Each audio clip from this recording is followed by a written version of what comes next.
Barda update and speech ni Barbie. Nandiyan sa red carpet premiere night ng P77 movie ni Barbie. Ayun daw. Okay po. To all of our lovely guests who are here tonight, thank you all so much for coming. Please do help us promote tonight's event by using our official hashtags, hashtag P77movie and P77 Premiere Night. Ayan, thank you po. Maraming salamat po. Enjoy po kayo. Yes, opo. Hindi ko na Congrats kay Barbie. Thank you. Salamat po sa lahat na nagpunta. Thank you.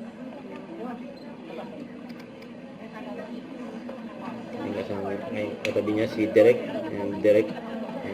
Cabrido, director ng P77 ni Barbie. Sa ito post ni Miss Tony Avile. Ang ganda pa nga ni Barbie, oh. Pretty and green sa kanyang OOTD, yun, oh.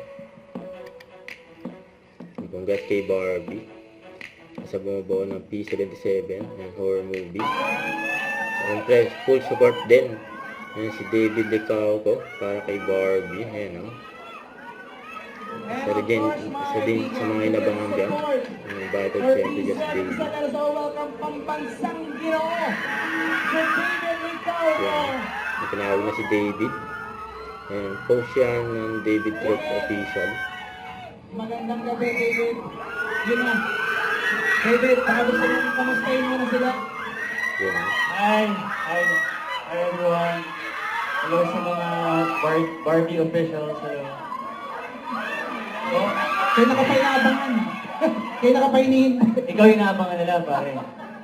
Ano bang inaasahan mo sa P77 movie na to? Well, syempre, lagi naman magaling si Barbie doon, di ba? So, abangan natin siya sa new side of her na horror, hindi ba? So, ayun, at saka hopefully mag-box office to dahil deserve ni Barbie yun. And David, any message for Barbie? Congratulations, Barbie. Napakagaling mo. Dahil mong, mga fans dito. Diba? Sige, I love Barbie. Sigaw tayo. Yun! Thank you. David, maraming salamat. Thank you. Salamat. Guys, palakpan natin pagmasang Ginoo. David Lecauco. Thank you, David. Salamat. Ayan. Don't forget to subscribe, click the notification bell for more update. This is Richard Reaction Vlog. Stay tuned for more videos. See ya.